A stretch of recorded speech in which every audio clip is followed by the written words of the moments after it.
gave you, at the very least, I gave you 1, 2, 1.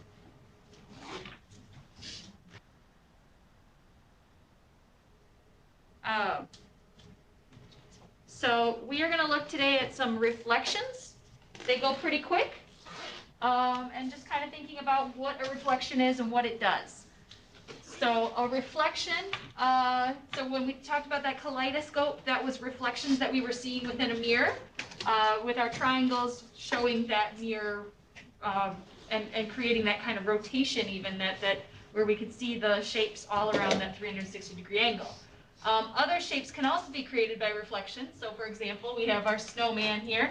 So why do we think this is called a reflection? Well, what do you notice about snowman? Is it the same thing? Yeah, so it's the same shape. But what's different? How is it changed from the original? What do you notice about our snowman? What do you got? It's flipped. It's flipped, okay?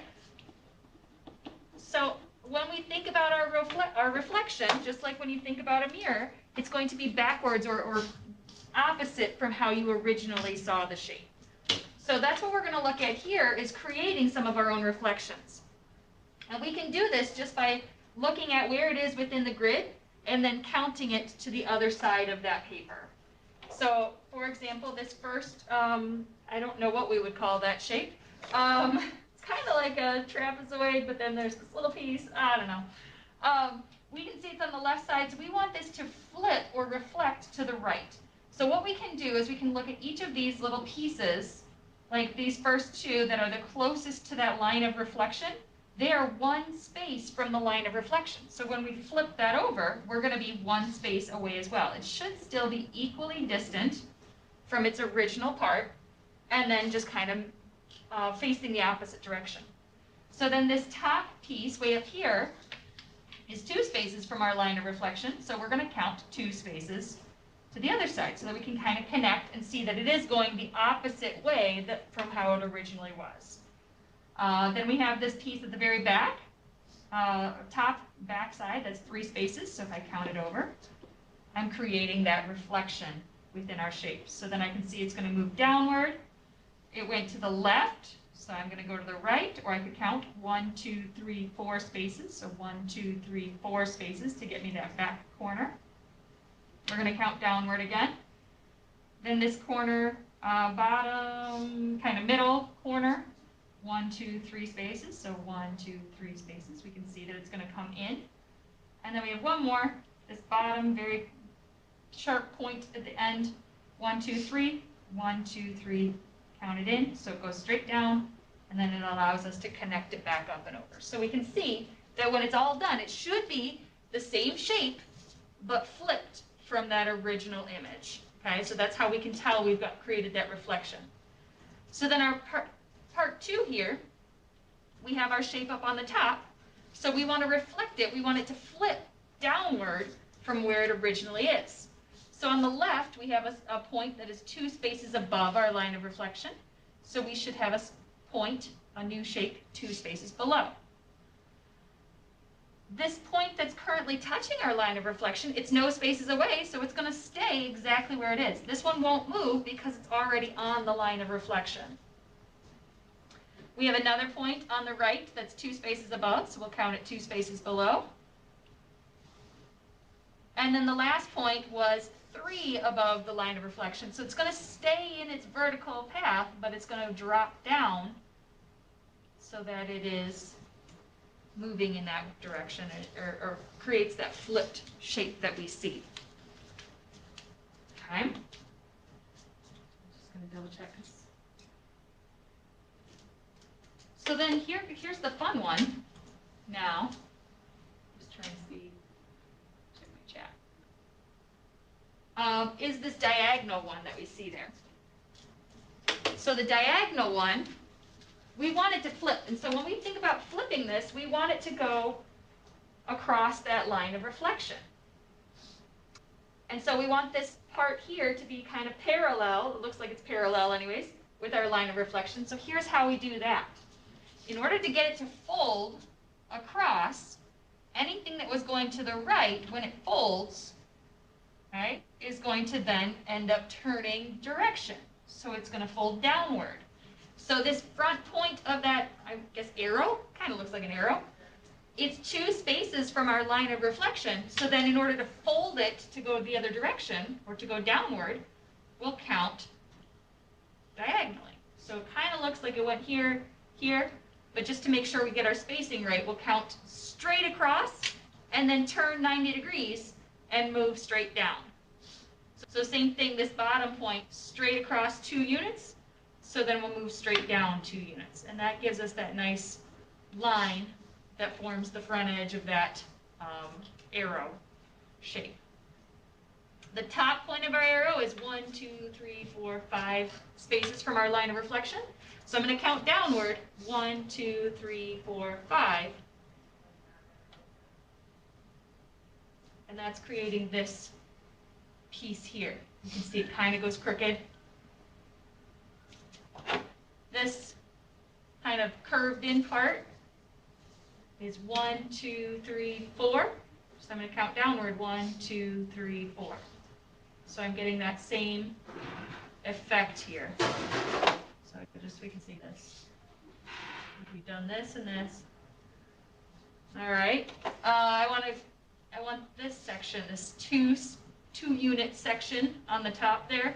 So I'm counting 1, 2, 3, 4, 5, 6 spaces from our line of reflection. So I'm going to count down 1, 2, 3, 4, 5, 6. I'm creating that piece that juts out. It looks really strange right now, but when you get all of the pieces back together, it does end up working out quite nicely. Here we've got the bottom edge of that arrow. Remember, it's kind of facing backwards or to the left right now. So when we flip this, because of the way that the arrow is going, it's going to end up facing downward. So this point is 1, 2, 3, 4, 5. So I'm going to count 1, 2, 3, 4, 5.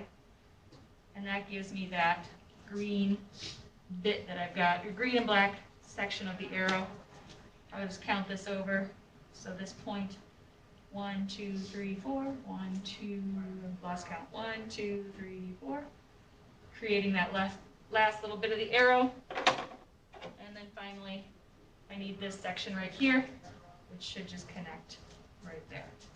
So that diagonal bit is a little tricky. It doesn't look right away, but once you get all of the pieces back in order, it all connects again and creates that shape that's flipped sideways. What do you notice about number 4? Same deal?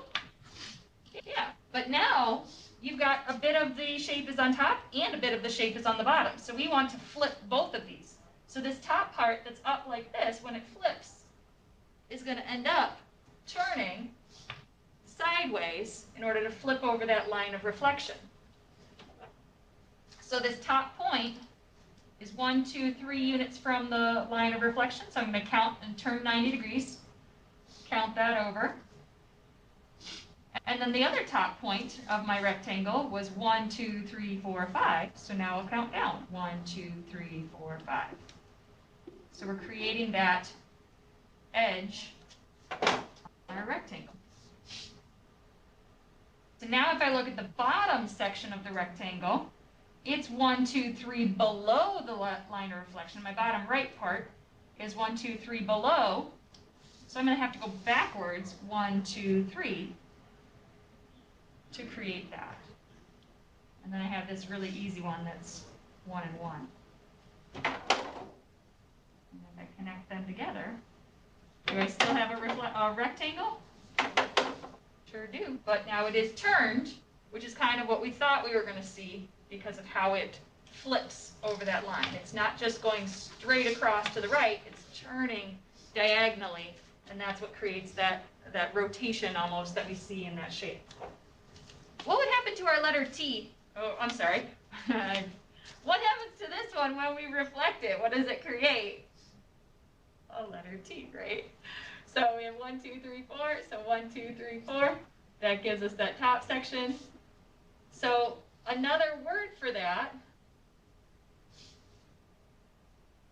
line that we're seeing takes the letter T and cuts it in half, or has created a reflection using that line That line is also a line of symmetry, kind of like you guys saw on the quiz.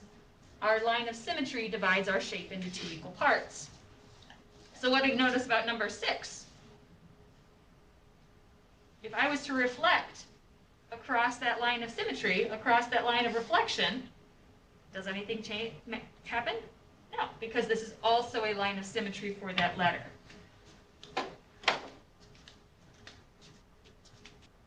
All right.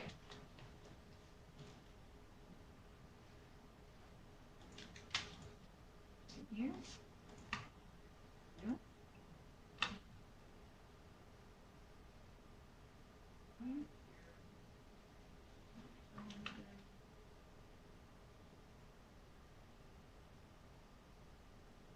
Missing one person. I think I know who it is, but I'm not sure. Okay. So then the next question is, which shapes appear to be reflections? So sometimes the motion appears to be a reflection, but maybe isn't. So we want to kind of use what we know. It should be the same shape, but backwards from how it originally started. So what do you guys think? In number 1, is that a reflection? Yes or no? It looks like a reflection. We could see if we were to reflect this over, the first image, the original, was pointing to the left, and our new one, it's the opposite direction, is pointing to the right. So these are just yes/no questions. Okay. What about shape 2? Is that a reflection? No. Okay, so we can see, yeah, we can see here that we've got that branch part, that segment, it was pointing to the right, so in the reflection, it should be pointing to the left, but now we have it pointing downward. So this one, definitely not a reflection. That appears to be more of a rotation, which we're going to talk more about on Thursday. How about number 3? What do you think? No. No, okay, because her fingers, her face is still upward. It's just kind of gone like this. So that's called a translation, which is basically just a slide of the object. And so that's something we're going to, again, work more on Thursday. How about our heart? Does that look like a reflection? Now I'm getting all my words mixed up. Yeah, so here, that's that diagonal one where it's kind of pointing up to the top right with the top of the heart. And when we reflect that diagonal, it ends up folding over and creating that turn-ish look to the shape, but it is still reflecting across that diagonal line. All right, what about graphs? Can we use reflections with graphs? So this first one says graph the parabola and then the line y equals x. So if you don't remember, parabolas were things we worked on, would have worked on right at the end of Algebra 1 last year, so when you probably were already in our COVID break. So what we want to figure out is, if we don't remember another way to do it, I put a table of values here to help us graph this. So with our table of values, we're just plugging in x to see what our value will be when we get this back out. So if I plug in a -2 and square it, so then I have +3. So -2 squared, that would be a +4, and then I have +3. So what will we get? 7. So we're going to plot our point -2, 7. I'll just plot that. I'm going to go left 2, 1, 2, 3, 4, 5, 6, 7. So all the way up at the top. Almost that top corner, but not quite. So then we're going to do the same thing with each of these. So -1 squared +3. If I square a negative, it still turns positive. So that's just +1 plus 3 will give us, I was trying to write 5 there. That's not right. It should give us 4. What if I plug in 0? What happens to the x if you plug in a 0? Kind of goes away, doesn't it? But then you still have your +3. So that should give us 0, 3. Oops, I forgot to plot my -1, 4. So there's my left one, 1, 2, 3, 4. And then my 0, 3 should be right on that number 3 on the y-axis. So then what happens if we plug in a +1? +1 squared is still a positive. So 1 plus 3, we get 4. And then if we plug in our +2, 2 squared plus 3, so that would be 2 squared is 4. 4 plus 3 makes 7. So now we're way up at the top of the graph again. You guys remember seeing those parabolas Last year? Maybe? Hopefully. Might not. You might not remember it. So it says, now reflect the parabola over the line y equals x. We don't have that line in here yet either. The line y equals x, remember its slope, that would be the number in front, so our slope is 1, so up 1 over 1. Our y-intercept would be the number after it. Well, is there anything after our x? No. So our y-intercept would be our 0, 0. So we start at 0, 0, and then we're going to go up 1, right 1. And we'll just plot those points in there. So there's our line that we want to reflect across. So it's a diagonal line. How do we reflect across a diagonal line? Well, just like we did with the hearts here. It's currently facing up, so when we reflect diagonally, it should kind of turn to the side, and we'll count those out. So this first point, 2, 7 that I have up here is 1, 2, 3, 4, 5 units. So I'm going to count down 1, 2, 3, 4, 5 units. Our second point, that 1, 4, was 1, 2, 3 units away. So I'm going to count down 1, 2, 3 units away.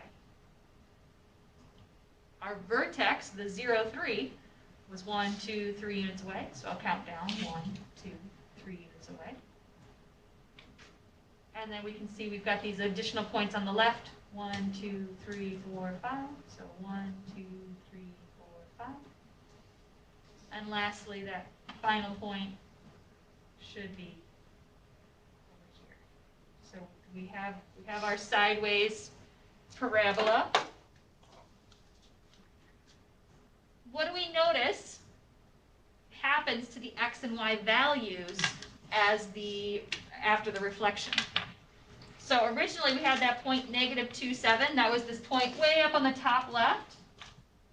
When we reflected that, we had to go all the way over and all the way down. What's this new point, or its coordinating point after the reflection? That would be 7, -2. Okay, so if I was doing it like this, here's my x, here's my y now. What do you notice happened from the original to the new one? Oops, too far. Let's try another one. This point was -1, 4. So it was up here. So if I counted 1, 2, 3, 4, 5, 1, 2, 3, 4, 5. Here's this new point. That is the point for -1. Here we had that vertex was 0, 3 on the y-axis, and now we can see our vertex is on the x-axis. Well, that's our point 3, 0. What's going on with our x and y values in each of these? It's flipping. They're just flipping, which is what we kind of said a reflection was, right? A reflection is simply a flip of the original figure.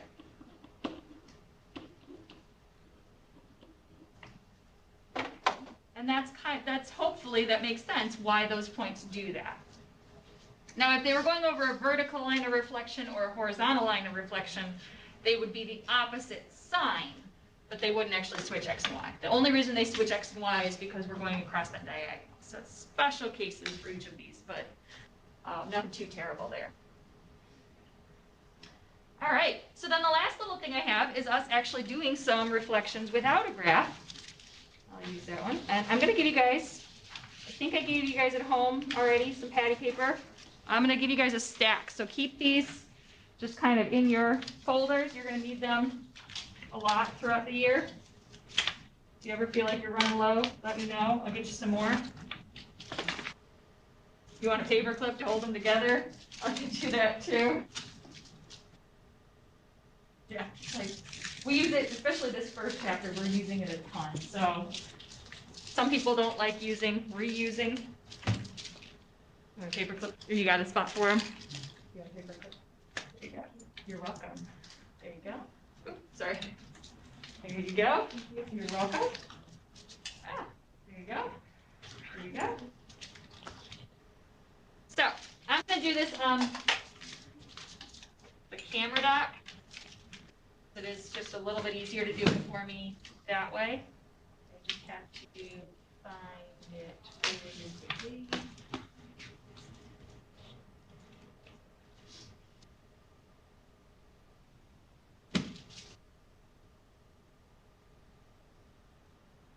So what we're going to do on here, I'm just going to use a pencil. You can use pen if you want, but a pencil's better. So these are just like they look. They're transfer paper. They're for hamburger patties, but that's okay. So I'm going to trace this. So there's my A, my B, my C. What I would also recommend tracing is the line of reflection. So that way you know you're getting the spacing equal across it. So I'm going to draw that arrow in, and I'm going to draw my line of reflection. And this is just a sketch. We're not getting too crazy here. So once you have that, draw them both. We're going to reflect, which means we are going to flip it. Okay? So I don't know. Can you guys see that at home on the board? Is it coming up? Kinda. It's just like really faded. Yeah, I just looked back and I was like, you can't see any of that, can you? It's too bright in here.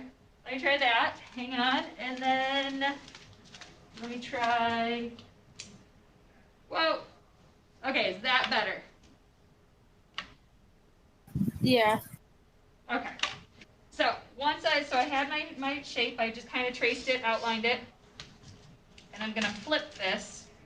So there's a couple of ways you can do it to get the transfer to rub onto the other side. You can literally rub with your nail. You could take your pencil and just kind of trace the back side of it, but it'll transfer then that ink, that pencil lead, onto your paper. So the better you do it, the reason the line of reflection is drawn or was drawn in is so that you can make sure that you're not like off from the original. So you line up your line of reflection first, and then you can transfer your shape on over. Like so. And then you can kind of just darken it in a little bit. So what we want to know, other than just creating these reflections, we want to know, is there anything special? I'll give you a straight edge here. Anything special that we're seeing on those shapes? So what we want to do is connect from point A to point A prime, we call it. So A prime would be the shape,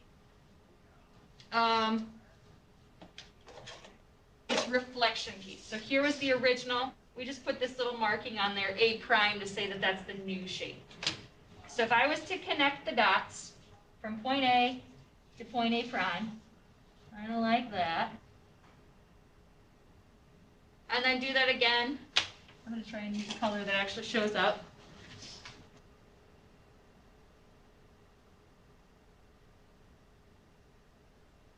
There we go.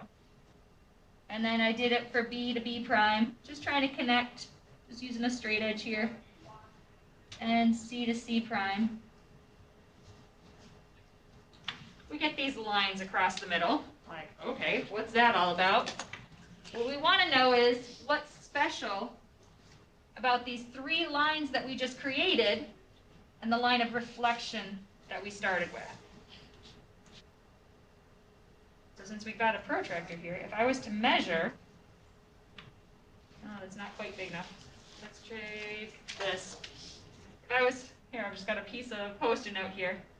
What do we notice happens between that line that we created and the line that originally existed? In all three of these situations, what kind of angles do you have?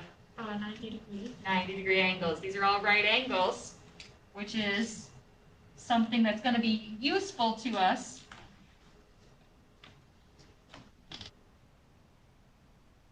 in the future. So it's just kind of introducing this idea that there's going to be 90-degree angles. We also could tell, because it's a reflection, that this section right here and this section right here should be equal in size.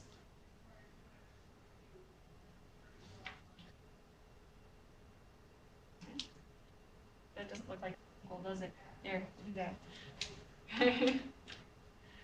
Because it's a reflection, they should be matching in that value. Okay. So then the last thing is just kind of the same idea. One more reflection. And that is taking this triangle ABC, or this section ABC. You can kind of see I actually already did this on a piece of paper once. I'm just going to use the same patty paper and reflect this over.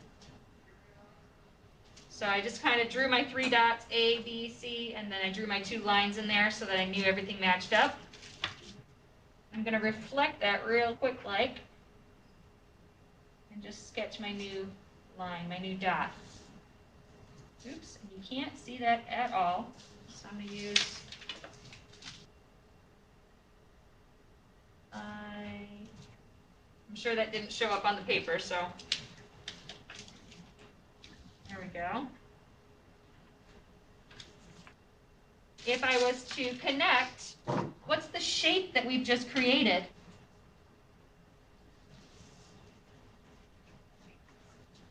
What do we call that thing? Must be Monday, they're so quiet. I know. It's my small group. What kind of triangle is that? It's the whole, like, rest of the chapters. I don't feel like you have to do it all, it's just the front page is homework tonight. So this is the whole chapter. This is the only one you do for night. Just clean that out, so while I've got it a second. So this is the whole rest of the chapter, just the top page is today's assignment.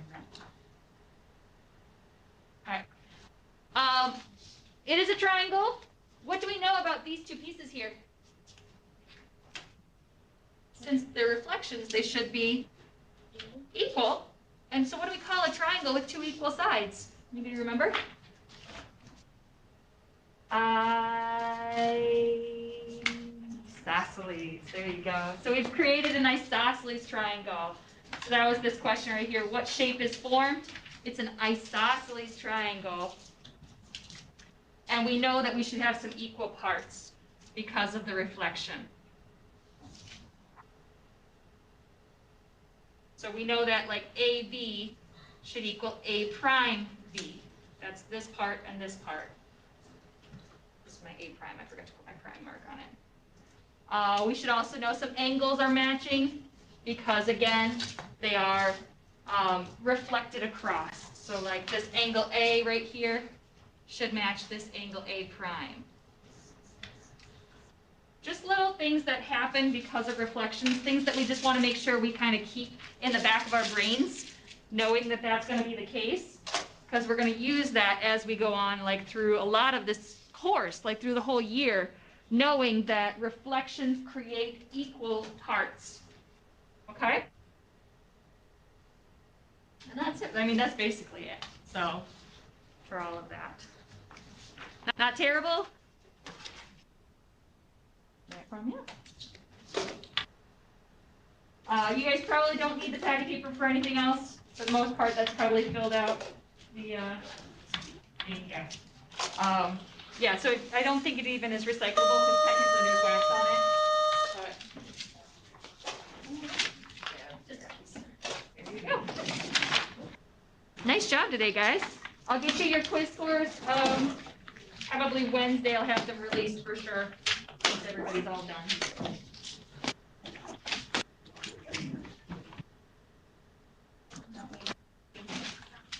With a translation. We're going to start by doing some reflections, which is what we did on Friday. So reflect triangle ABC across line N to form triangle A prime, B prime, and C prime. So if we reflect it, remember we could just count those out. That's probably the easiest way to do that.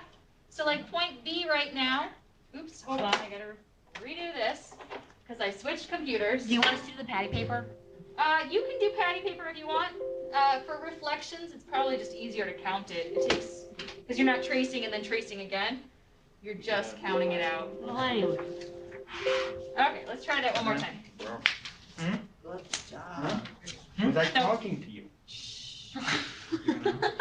Quiet, kid. Point B, if we do a reflection, it's 3 units away from line end, so we'll count 3 units away on the other side. Remember, a reflection is going to be backwards, switched the opposite direction. Point A is 1, 2, 3, 4, 5, Nine. 6, 7, 8, 9. So we'll do the same thing. Boys? 1, 2, 3, 4, 5, 6, 7, 8, 9. So there's our point A. We call it A prime because it's the reflection of point A. So we did that one. Point C, you could count it out. Should be 11 units. 1, 2, 3, 4, 5, 6, 7, 8, 9, 10, 11. Or you can also tell point C is 9 units from point B. So we could just go from B and count, or not 9, 7, 8 units. 1, 2, 3, 4, 5, 6, 7, 8. Yeah. So I could just go from point B and I know it's going to be straight across. 1, 2, 3, 4, 5, 6, 7, 8. That's Okay. So first thing, do we have a reflection? Does it appear to be the same triangle but backwards? Yep. All right, so that's the reflection.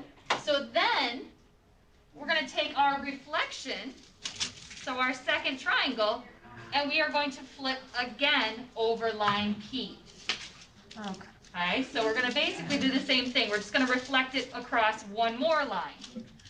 So A is 1, 2, 3, 4, 5 units. So I'm going to go 1, 2, 3, 4, 5 units. So that would be A double prime because now we reflected point A a second time. Point C is only 3 units away, so my C prime, double prime, is 3 units. And then again, we know that point B and point C are 8 units apart. So 1, 2, 3, 4, 5, 6. So there's my B double prime.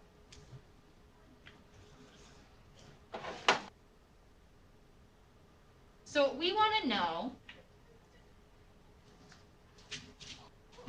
part B here says, let's compare. What do you notice about your original triangle compared to, oops, wrong one. Try that again.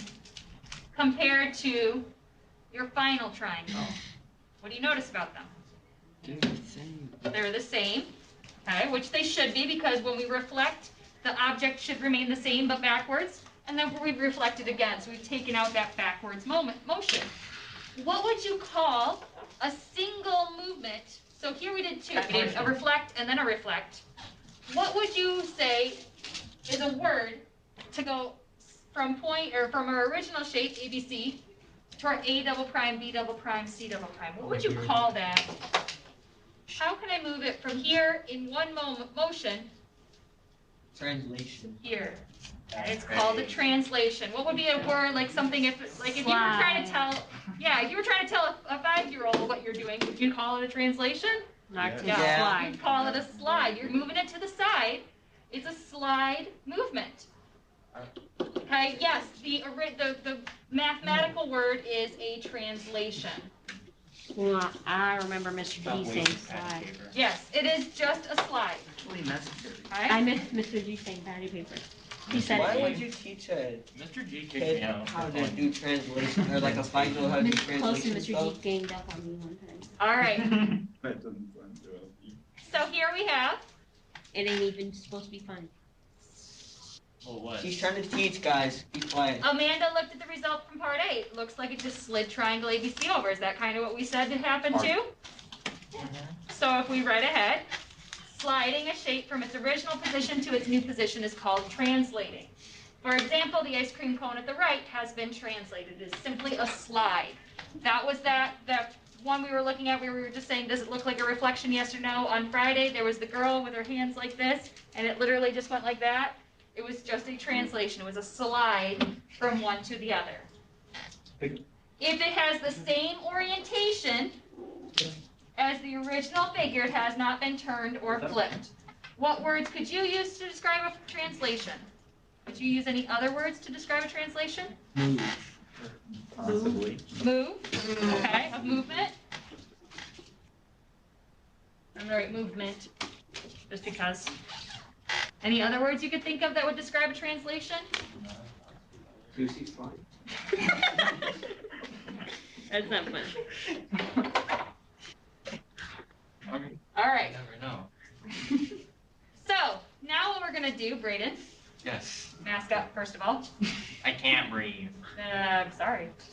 It's better for me. Now we're gonna do another reflection. It says, after answering Amanda's questions, her teammate asks, what if the lines that you reflect over are not parallel? Is the result still going to be a translation? So first thing, again, we're going to reflect. Now we have triangle EFG. I think it's the same triangle, but they just use new letters. So first thing, we're going to reflect over line V. So what should we expect is going to happen when we reflect over line V? Reversed. It should be reversed. Okay, so let's double check. So 1, 2, 3, 4, 5, 6, 7, 8, 9. 1, 2, 3, 4, 5, 6, 7, 8, 9.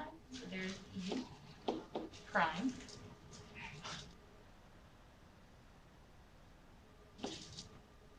You should be writing this down on your paper.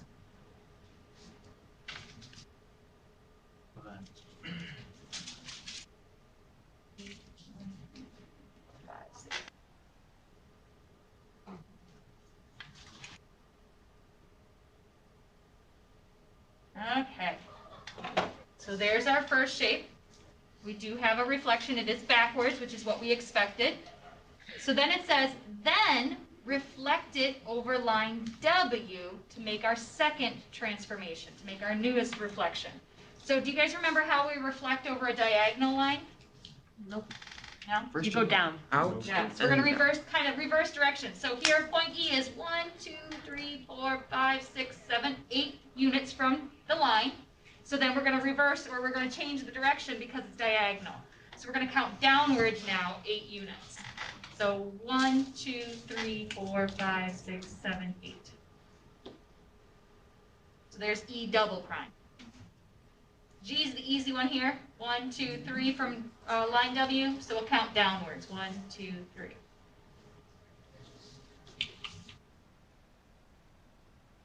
And then F should be a bunch, probably 11. 1, 2, 3, 4, 5, 6, 7, 8, 9, 10, 11. Here's my F.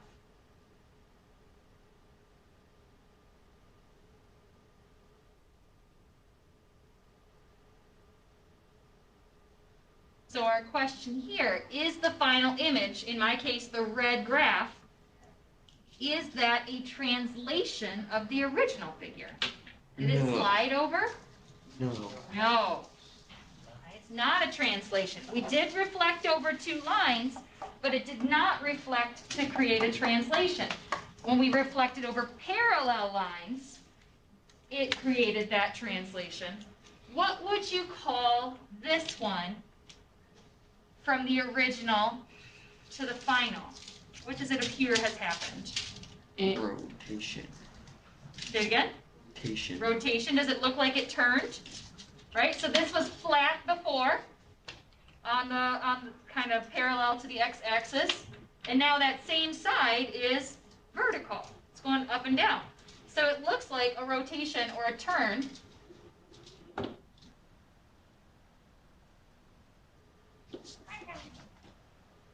I have R in my N kind of stuck together. Okay. It turned the corner there.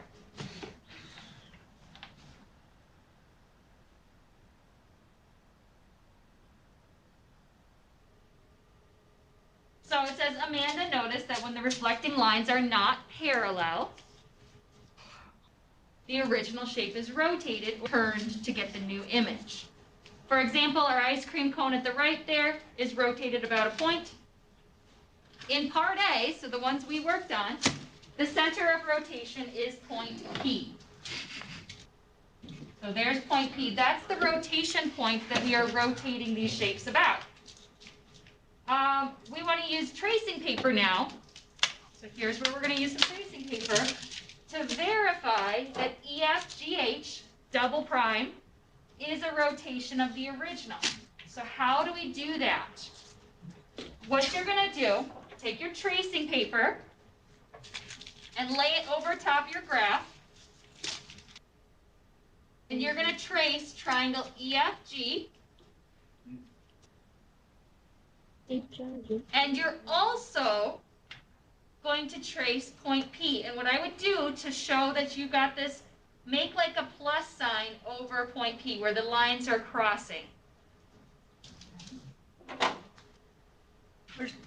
So point P is way down there at the bottom where the two lines intersect. So I have to group these two together. Whoa. So you guys are going to trace that EFG at the top and then kind of make like a plus sign over that point P. And what you're going to do then, leave your paper as it is right now. You're going to take your pencil and just hold it on the tracing paper. So hold it right over top of that point P and then turn your paper. So mine is going to do it a little differently because mine rotates from the center of my drawing. Yep, I remember doing that. So do I. So then it should stay on there. Does it land on the triangle that you created? Yes. Yeah. it does. Yes. So that's how you can verify that you do in fact have a rotation. So you need to know where is your point of rotation. So in this case, our point of rotation is where our two lines intersected. Yo, that's crazy.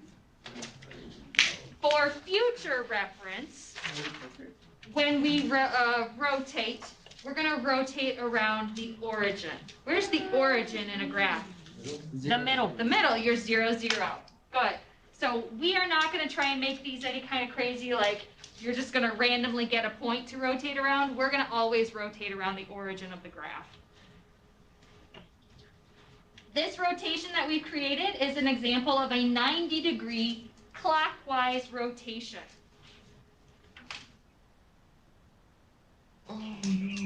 Whoa. Why Yo. would you say it's clockwise? What? Why would we call this triangle that we rotated, why would we call this a 90 degrees clockwise rotation? Because it went the way the clock. It goes the way the clock counts, right? That's how why we get these clockwise, counterclockwise, right? 1, 2, 3, 4. You're going the direction of the clock to the right, okay? So if I wanted to do a counterclockwise rotation, what would you do? The other way. The other direction, right? So if you think 1, 2, 3, you're going to go backwards. So that's what we're going to do here on this next one. We want to rotate this letter L, this block L, counterclockwise. We're going to use point Q as our center. So I'm going to trace, so use your tracing paper. Trace your block on your tracing paper. And then also kind of make an identification, put like a plus sign over point Q.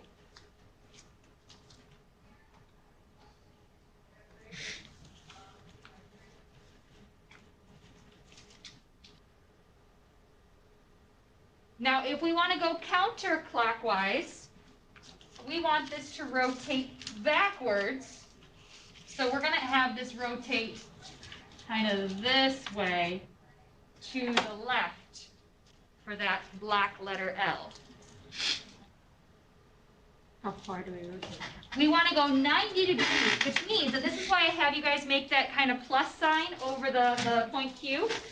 When you make this plus sign over it, when you've gone 90 degrees, it should, so mine doesn't turn the way your paper will, so that it's going to still be straight up and down, left, right. I'm going to try and do this on the Elmo here in just a second. So it Why should doesn't look like mine that. do that? Because my drawing on the smartboard rotates around the center of the drawing, not the center point that's on the graph. So my smartboard is not as smart as tracing paper is, which is kind of unfortunate. That is a smart board, though. It is a smartboard, but it's not that smart. You're not a dumb board. That wasn't appropriate. Roasted. keep him. Okay. My joke. Hello. Oh, No, I think I pretty good joke. hey. Kind of heard of me though. I'm tired. Speak. Good night.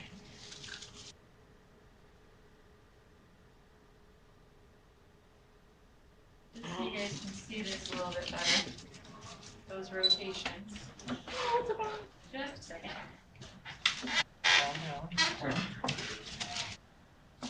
Whoa. There you go. Did you guys get those cameras when you got all this stuff too?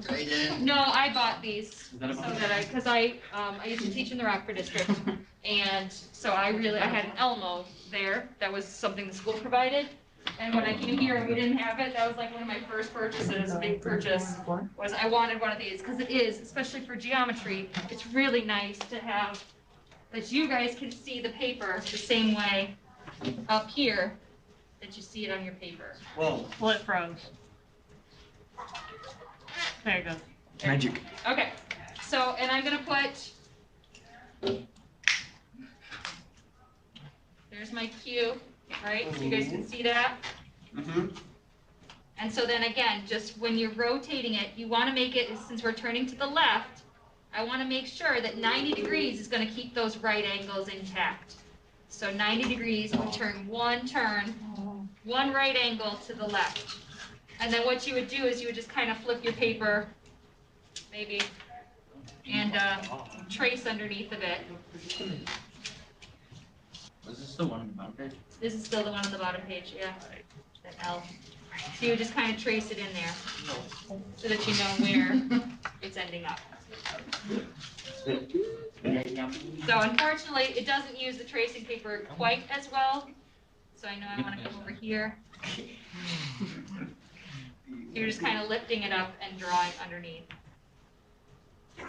So there's my shape, and then I can lay it back down over it just to make sure that I got it in the right spots. Okay? Whoa.